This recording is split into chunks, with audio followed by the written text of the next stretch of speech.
the third day of the Global Week Against Torture organized by the OMCT.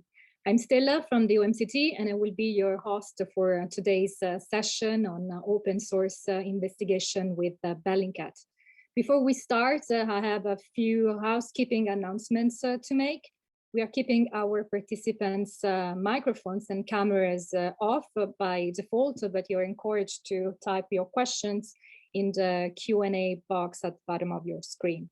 Please be aware that this session is recorded and that the first 40 minutes will be live streamed on our Facebook page and uploaded on our event platform. We are very lucky to have here with us today Nick Waters from Bellingcat. Nick is a senior investigator for Bellingcat with previous experience in the military and cyber threat intelligence. His work at Bellingcat has focused on the application of open source techniques to the investigation of conflict, including the use of drones by sub-state actors, the use of chemical weapons in Syria, and the use of violence at the borders of the European Union. His current area of interest is the systematic application of those techniques to track conflicts worldwide to improve international accountability. Welcome, Nick, and thank you so much for being with us today. I find your work truly fascinating, and I'm very curious to learn more about it. So my question to you is, what is the Bellingcat? Can you explain a little bit more to our audience what it does, and how do you use open source techniques to expose human rights violations and uncover the truth? Over to you, Nick. Thank you. Sure, thank you very much. Let me just share my screen. Cool. So yeah, firstly, thank you very much for letting me present here. It's fantastic to be able to talk to you guys on this kind of subject. To give you an idea of what Bellingcat is and does, we're an open source investigative website. So we use open source information, which I'll explain what it is in a bit, to investigate events around the world. To understand the kind of reasoning behind who we are and what we do, it helps to take a look at our name. So our name is actually taken from one of Aesop's fables. So a lot of you may be familiar with the story of the tortoise and the hare. We take our name from one of those fables. So the story is, there was a family of mice who were living in a man's house. And they were just getting along, eating the scraps of food that fell from his table, until like one day the man was like, nah, I'm not happy with these mice. I'm going to get a cat. And so the man went and got a cat, and the cat started killing and eating the mice. And so the mice got together and they had a meeting. And they said, what are we going to do about this cat? It is killing and eating us. And one young mouse banged on the table and said, I know what we'll do. We'll tie a bell around the neck of the cat, and then we'll hold the cat wherever it goes, and it won't be able to eat us. And all the mice jumped around and laughed for joy, because they thought, we solved this problem. We'll be able to hear the cat wherever it goes. And then an older mouse stood up and said, pointing at the young mouse, but who's going to put the bell around the neck of the cat? Is it going to be you? And the younger mouse was quiet. And the moral behind the story is, you can have a plan as much as you like, but if you don't actually put it into action, it's not going to happen. And that's where our name comes from. Belling the cat, Bellingcat, so on. So what we do is we use open source information to put the bell around the neck of powerful people or institutions. In terms of what an open source actually is, this definition we use, so it's source that's available to the public. In most cases, in the vast majority of cases that we use, that means freely available. But in short, it means that anyone, beg your pardon, can go online and find that material. You don't need to be a particular nationality. You don't need to be in a specific group of people. You don't have to have any kind of security clearance. Anyone can access it, even if it does cost a little bit of money. So this isn't hacking. We're not entering credentials illegally. We don't regard it as stealing. We don't regard it as spying either. So in terms of the actual information that we use, there are kind of 8 main buckets, really, or 8 buckets. The first and one of the largest ones is commercial satellite imagery. So this is stuff like your Google Maps, Google Earth, the Russian equivalent Yandex, commercial satellite providers like Planet. We also use lots of traditional media, like people who have taken images and videos from these locations, who are selling them to BBC, CNN, or local news outlets. We use a lot of social media, both the ones that you'll know and probably some that you don't. For example, Vika Conte, which is basically the Russian version of Facebook. And we also use some of the databases that you can access for free. So, Companies House, Internet Archive, and so on. There are also other buckets that we sometimes use. They're a bit more kind of gray. These don't tend to have such a big impact across our investigations, or don't tend to feature in that many investigations. But we do use quite a bit of leak or hacked data. So this is data that has already been hacked and put online, or leaked and put online. That is on the internet. That is fair game. Anyone can access it. We're happy to use that. We use like call books. So these are apps that will, if someone calls you, they'll tell you who is calling. And you can manipulate that to be able to work out who owns what telephone numbers. Exposed web databases, and the darknet. The last two we use very little, to be honest. The darknet is actually not that interesting unless you're planning to buy a lot of drugs, to be honest. So what we've seen is this kind of investigation using these kind of sources is relatively new. It really started, it started being happening publicly in the early 2010s, people looking at the war in Libya. People basically arguing on message boards and trying to work out ways to basically win arguments. And now what we've got is something pretty unexpected 10 years later, 11 years later now. We've got the New York Times has Visual Investigations team, which won a Pulitzer a few months ago. We've got BBC Africa Eye team carrying out fantastic investigations like the Anatomy of a Killing. We've got Human Rights Watch and the UN are hiring open source investigators. This source of information these sorts of information can be incredibly powerful. And they can be applied across a wide range of different fields. I mean, my personal interest and expertise really lies in the first one regarding conflict.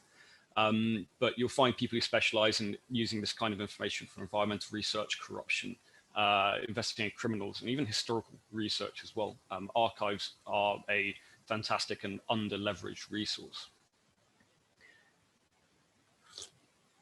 So I'm going to focus on one of my themes, or switch to one of the themes of how you can actually use information to carry out these kind of investigations. So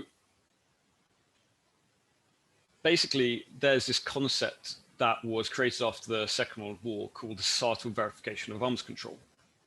And the idea began with, the concept is basically that it's in everybody's interest to prevent the proliferation of nuclear weapons. And so therefore, let's have an international way to blow the whistle. Anyone can do it. Anyone within a population of a country can call up the UN and say, hey, the Netherlands are building a nuke, we need to stop them. So that obviously never really happened because, it's 1950s, states are very powerful, very little way to actually do that kind of thing. It was improved in the 1960s by a suggestion of a $1 million reward. And in the 1990s, there was a renewed interest in a theory because of, the advance of the internet. But it wasn't really until the 2010s when suddenly everyone is doing it by accident. Everyone is walking around with a tracking device which can take images and videos and then upload them to information networks. This is one of the most powerful information networks that humanity, if not the most powerful information network humanity has ever created. And it's not just happening to hold states to account with regards to nuclear proliferation, it's happening for all kinds of activity. And this is helped by a few different features. Everybody likes filming interesting things. If you walk down the boardwalk in Los Angeles and someone's doing something stupid, a lot of people will be watching, 1 or 2 people will have their phones out and will be filming whatever's happening, because everybody likes filming interesting stuff. And this is true even in cases where people are actually in danger. So first, if a kind of question for people watching, bearing that in mind, this is a picture of a partially detonated IED that blew up on a London Underground train in 2017. Now, just looking at this picture, how soon after this IED detonated do you think this picture was taken?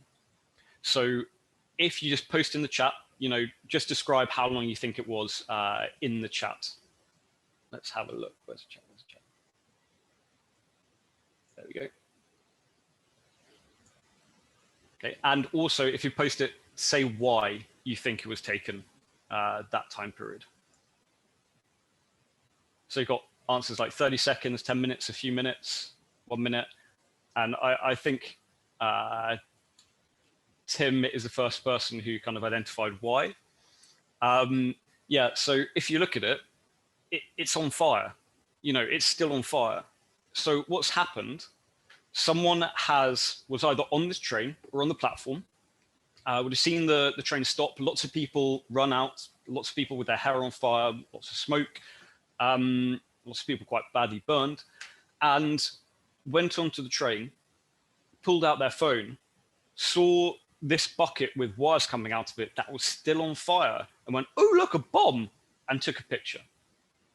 And we've seen this kind of behavior where people put themselves at risk in order to get this kind of content and spread this kind of content over and over and over again in Yemen, in Syria, in Israel, everywhere. People will do this.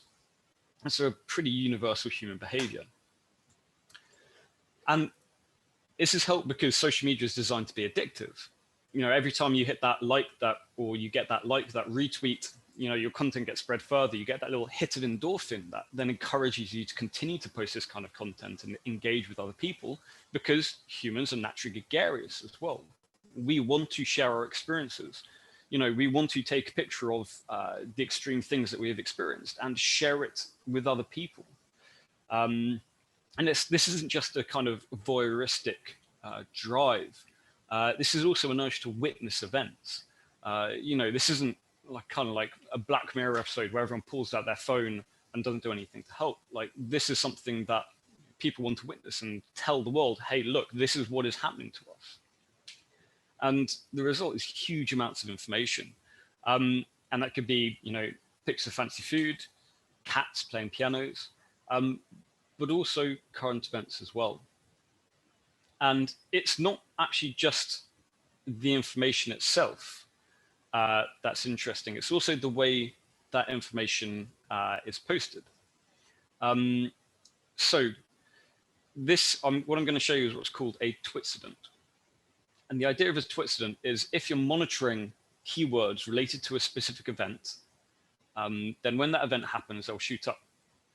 So for example, if we were looking at a train, sorry, I beg your pardon, a train accident, we'd be looking at keywords like train, derail, rail, crash, injured. And if we monitored the use of those kind of keywords over Twitter over time, what we'd see is over a 24-hour period is kind of natural progression as people wake up, mention those terms in passing, and then go back to sleep. But if a train crash does actually occur, what you'll see is a huge rise in the number of those kind of terms. And this is what the Center for Analysis of Social Media at the think tank Demos calls a twitcident. And some parts of the twitcident can actually be quite interesting. The first one being, it can often predict what time an event occurred with quite a surprising degree of accuracy. So, for example, in Yemen, any kind of populated city where this happens, if there's an airstrike, people will say, there is a jet overhead, there was just an airstrike just now, and then a few minutes later, the airstrike struck this location. And you can find those kind of, or the tweets with those kind of words like now, happened just now, to find, the early social media tweets after, or social media post after an incident occurred. And that can actually be quite accurate. After the first kind of really big media report, you find these kind of incidents start affecting a wider group of people. And really, the kind of content that we're interested in, the images, the videos, the first-person testimonials, really occur in that initial kind of triangle, before or after the event actually occurs and before the first media report, because within that kind of content, you're much more likely to get genuine images, genuine videos. Later on, you are likely to get people mixing in videos from completely different incidents just to try and get that, viral content. 10,000 retweets for video that actually took place 10 years ago in a completely different country. Okay, and just to show you that this is not happening in my head, this is an example of a incident mentioning the town of Mastaba, which is in Yemen, which was bombed on the 15th of March. On the 15th of March, 2015 or 16. But as you can see, the mentions of the town suddenly skyrocket pretty much at the moment it's bombed, like very shortly after it's bombed. So it isn't just something that happens in my head, this is something that actually happens. So the kind of content that gets posted in these incidents is the kind of content that we aim as Bellingcat to identify, to verify, and then amplify. And I'm going to show you one of our key tools for verification, which is the act of geolocation. So geolocation is where you place a piece of content, so an image or a video, in space. So work out precisely where it happened. And for this example, I'm going to refer to the Caesar photos. So the Caesar photos were a set of tens of thousands of images showing the bodies of people, some of whom bore clear signs of torture and execution from Syria. They were smuggled out of Syria in several batches until the guy who was taking these pictures eventually defected with a large batch himself. I'm not going to show you any of the content of the images, but yeah, they very clearly showed signs of execution, torture. Now, when some of these images were posted, there were the kind of inevitable accusations that, this isn't in Syria, this is somewhere else, this is UAE, these are fake bodies.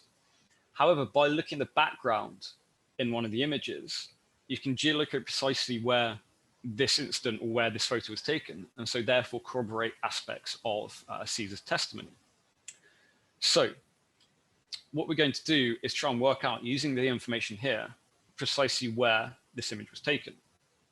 So if you look up on the hill, at the top left, you've got this nice hill, and you also have what appear to be two things projecting out the top of the hill. It's two low quality, exactly what they are, but just bear that in mind. So there we go. What we're going to do is go down to Damascus and go down to, assuming the video works, go down to Damascus and go down to a hospital on the northwest corner, or the parking area of a hospital. We go down into its parking area, its vehicle bay. We see that there is a large hill with two antennae on the top. And this is just using Google Earth Pro, which anyone can download and use. With its landscape function, you can actually see the hills of that location. And we can compare it against the video and can see that it fits pretty much perfectly. But for us, that's not good enough. It's a good indicator, but we want to be absolutely certain that this is the correct location. So what we do, we take or have a look at aspects that are visible in satellite imagery and match them with, or features, I beg your pardon, of satellite imagery, and match them with features that you can see within the Caesar image. In this case, you've got large open space, bounded by what appear to be two sheds. That's what's seen in the satellite imagery. We've got a small building at the back left. We've got another building further back in the center. We've got a set of buildings at the top left. I don't know if you can see the entire thing, but you can actually count them. It's the same number. And just poking through the trees on the right, you can see another building here. And you can actually even see the two buses as well, which are parked up. And so by using all those features, I can say with a pretty high degree of confidence that when the person or whoever took this photo was standing pretty much bang on there when it took place, within maybe a couple of meters. And sometimes when carrying out this kind of verification, you come across a piece of, or geolocation, you come across information you wouldn't necessarily expect. And in this case, it was that this parking area where these bodies had been photographed was only about 500 meters away from the presidential palace in Damascus. So at this time, Mr. Assad recorded a relatively famous interview where he said, torture isn't going on in this country and so on. And yet the evidence for it was just over 500 meters away from his presidential palace. So that's one example, relatively basic geolocation. But sometimes you can take a piece of content, an image or a video, and squeeze as much information out of it as possible. And to show you an example of this, I'm going to show you how we geolocated one of Bafali's videos and murders. Just to give you guys a bit of a warning, this does show a video which shows the aftermath of an execution. It's not graphic. You see the bodies, but you don't see any kind of injuries at all. But just to give you guys a warning. So in 2017, the ICC issued an arrest warrant for Mr. Bafali, who is a warlord in Libya, based entirely on open source evidence. So those are videos that have been filmed by one of Mr. Bafali's associates, which showed the execution of large numbers of people, who he claimed to be Islamic State, but who had clearly not gone through any kind of process, any kind of fair trial. So I'm going to show you, I beg your pardon. So we decided to look at those videos and try and work out what you could tell from them, because those videos were still online. So I'm going to take you through a process for one of these videos. So this is the video. It shows the actual execution itself. We don't show that as part of this video, but you can clearly see the victims who are there. Now, when you're watching a video, you can only see a single still at a time. So what we do is we'll take multiple stills and then stitch them together using a panorama editor, which you can find online. They're relatively easy to use. And that's a program that will automatically stitch together these images. And then using that panorama, you can then identify features within the video that could make it possible to geolocate. In this case, there was some buildings with a quite distinctive gap at their base, a wall, and a fork in the road. Now, these buildings with a gap in the base, as I said, were quite distinctive. And it was actually relatively easy to find the general area because we knew roughly where Bafali was operating. And there were lots of similar buildings in a Chinese building area in Benghazi. So we then had to find the exact area itself. And the issue being the Chinese housing project is actually a pretty large area. It's this area that you can see on the screen. And in order to find the exact location, we spent, I think it was something like 2 or 3 weeks with 4 or 5 people searching for a few hours a day to try and locate this, or a location which matched the features that we saw in the video. But we did eventually find a potential match.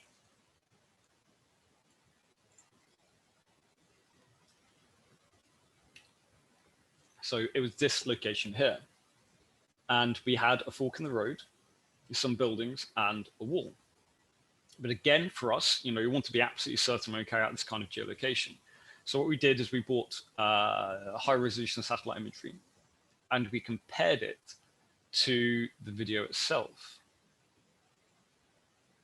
by overlaying it. And what we saw is that the bushes that you can see in the video matched up perfectly with the bushes that you can see on satellite imagery. And further confirmation came when we bought the most up-to-date satellite imagery and saw that these black spots had appeared at the junction. And it took us a while to work out what these were, but we eventually realized it was the bloodstains of the people who had been executed.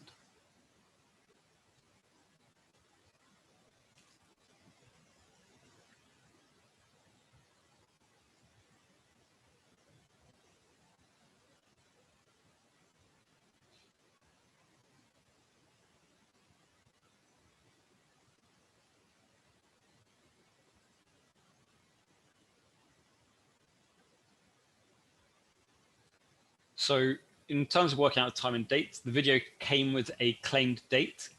And so therefore we could use the shadow of people as effectively the sundial and work out the time that had taken place. So about 6:30 in the morning. And then it was pretty easy to confirm the date because the black spots appeared either on the 15th, 16th or 17th of July because of the satellite imagery.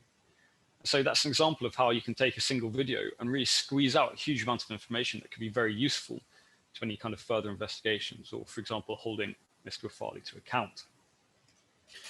So that kind of information is not the only stuff we use.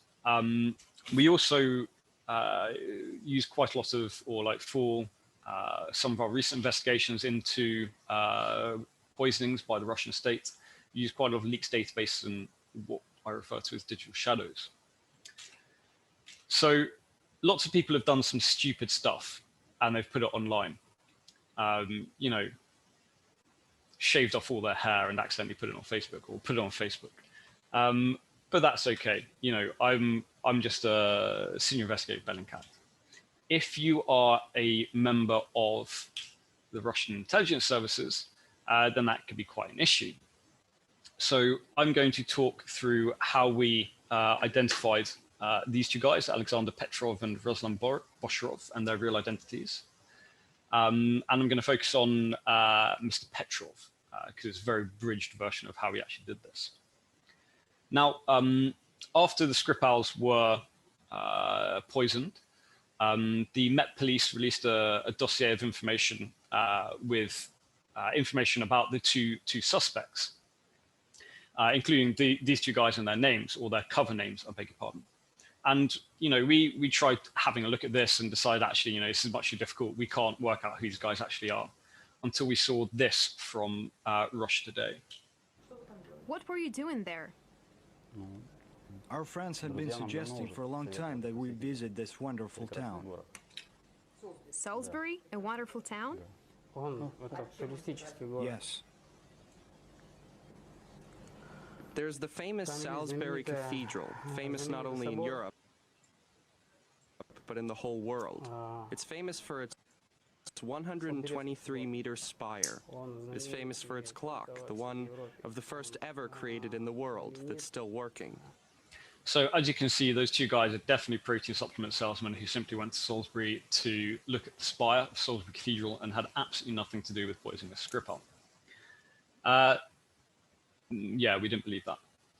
So after we saw that video, we decided we actually absolutely had to do something about this. So What were you doing? I'm going to show you how we identified Mr. Petrov, real name Dr. Alexander Mishkin, hero of Russia. So it was possible to get this guy's international or cover international passport dossier. So this is his international passport dossier for his fake identity. Just to give you an idea, I'll go through it in a bit, but like the amount of information that's available online, especially regarding Russian people, is ridiculous. Because of a huge cyber criminal economy, you've got vast amounts of this data out there.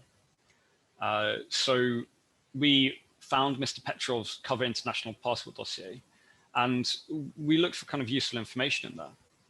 And we didn't find much. But we did decide that actually the fact that it was issued in St. Petersburg was probably quite important. And we decided to apply we decided it was likely that these people had not completely changed their real identities when they created their cover identity. So maybe they still use the same first name. Maybe they still use the same birth date, maybe the same patronym, you know, so on and so forth. So what we did is, you know, this person had been in St. Petersburg. So we looked through as many St. Petersburg databases as we could to try and find people who had the same first name, same patronym, the same birth date as Mr. Petrov. And we found someone. So in a leaked 2013 St. Petersburg address database, we found someone with the first name and patronym as Mr. Petrov, who also had the same birth date. So obviously this person instantly became very, very interesting to us. And his name was Alexander Mishkin. So we looked at lots of different databases looking for Mr. Alexander Mishkin. And our kind of breakthrough moment came when we found the elite car insurance database. And on that database, we found Mr. Mishkin's Volvo, which had been registered to an address which is associated with the GRU. And that obviously made Mr. Mishkin very, very interesting to us. And we then focused pretty much everything we had on him, eventually found a copy of one of his old passports, which actually had his picture. We then carried out a facial recognition comparison between Mr. Petrov and Mr. Mishkin. This was carried out by the University of Birmingham, and it came back with a 90% probability of a match, which is enough to open an iPhone or Windows Hello, for example. And at that point, we were very happy that Mr. Petrov was actually Mr. Mishkin, who was a GRU agent. So initially, when we carried this out, we thought, hey, they're probably secret agents. There's probably not that much information out there. But we were surprised by just how much information there was, and how lax these people have been about it. So you can buy these databases pretty easily. I'll show you how to find them in a second. But when we look through, for example, car insurance records, we found something like 350 people had registered their cars to the GRU, or this address associated with the GRU. And this was primarily because of low-level corruption. If you have your car registered to the GRU, then if you're driving around, the police stop you, they run your plates and like, oh, sorry, you're GRU, that's cool. You're not going to get any parking tickets. You're not going to get speeding fines. It's just this low-level corruption that allows us, these GRU agents to do this kind of thing. And the database themselves are available because of, again, low-level corruption. If you're a civil servant in Russia, you're not getting paid very much. They will frequently supplement their income by selling the data they have access to. And you can find these databases very, very easily. So this is not even a dark web website. This is a surface web website where you can just buy databases associated with the Moscow region. This is what happens when you condone a huge cyber criminal economy in your country. All this information is available. And if you know what to look for, it's not too difficult to find. So you can use Google to do it. So for example, if I was trying to find content associated with the British military, I would look for a slang term. So in this case, British military term to tell stories is to spin dits. So that means that if I put spin dits into Google, all the results I get are going to be associated with the British military because nobody else used that phrase. If you know the criminal slang for a comprehensive list of a person's information, fools, and you can go on Google, type in buy fools and find all these places selling all this kind of information. And although this problem isn't unique to Russia, this is an issue around the world. In Russia, it seems to be really notably bad. And once you go on these websites, you can then find the kind of words that other people use, that these kind of people use, so like fools, carding, dumps, all that kind of stuff. And you can use that to pivot and then find more of this kind of content. And if you know where to look, you can even find this kind of information without even having to pay for it. So for example, this is a set of fools, quite a relatively old one. But as you can see, it's got someone's full name, usernames they use, their home address, mobile number, email, social security number, credit card with a CVV, which was extant until last year. The IP address, security question, car, passport database, passport number, I beg your pardon, details of the mother, because, what's your mother's maiden name? There's huge amounts of information out there that you can use if you're looking for this kind of stuff. So limitations of open source information. So although, I've just shown you over kind of past 30 minutes how awesome open source information is and how it can be used, there are limitations which are worth bearing in mind, because you're never going to get the best out of something if you think it can do everything. So when you're carrying out these kind of investigations, you have to be aware of data availability and tunnel vision. People are always going to focus on the information that is available. You know, if you've got two subjects and on one subject there's very little information available, and the second subject there is, then you're probably more likely to look at a subject for which there is lots of information. Something you need to bear in mind when carrying out this kind of investigation. And then once you get in there, you can, you know, have tunnel vision and just simply follow the same lines of information. You have to be very aware of your own biases and mitigate them. You have to be aware that some taboo subjects may not be represented, or if they are, they may be represented in a way that is encoded or very difficult to understand. So, for example, you're much less likely to see, you know, so for example, in Syria, you're very likely to see like reports of airstrikes, chemical weapons attacks, but less likely to see, for example, reports of sexual violence. It's not particularly useful for establishing intent. This kind of investigation is very good at working out what happened, where and when, less so for why. For that, you really need like internal documents, witness testimonials and so on. Preservation of sources can be an issue. Although, you know, people say once you put something online, it's there forever. Yeah, not really true. The internet and social media especially is effectively an ephemeral resource. You know, stuff eventually disappears, is deleted, people delete their accounts or are banned. You know, like we've lost hundreds of thousands of videos from the Syrian conflict because YouTube turned an automatic algorithm that just deleted scores and scores, hundreds and hundreds of thousands of channels. Yeah, so you need to be aware of those sources, how to preserve it. And there's the novelty value, which can be really useful sometimes. You know, people are interested in it, want to hear about it. But it also means that sometimes it can be difficult to leverage this. So for example, you know, I spent a lot of my time turning this kind of information or taking this information and working out how to process it in a manner that can be used in a court of law. And, you know, when you're trying to ascribe to a judge, like some of these aspects, that can be a little bit difficult because, you know, judges tend to be older. They may not necessarily be so connected with online culture. And it's always best, it should be noted, it's always best when combined with other methodologies. The best investigations that I've carried out or that I've enjoyed carrying out have been with traditional journalists, because although, you know, this online information is one aspect of what happens, it's not the whole thing. So, you know, for example, investigations regarding Frontex, which is the European Border Agency, I was doing a lot of the open source stuff, but we also had journalists who, you know, went out on the ground and did their own digging and talked to people and found further images and videos, which I could then analyze, and it all fed together like a kind of yin yang. It's really, really good when you work together with other people with different skill sets. And you have to bear in mind the ethical considerations as well.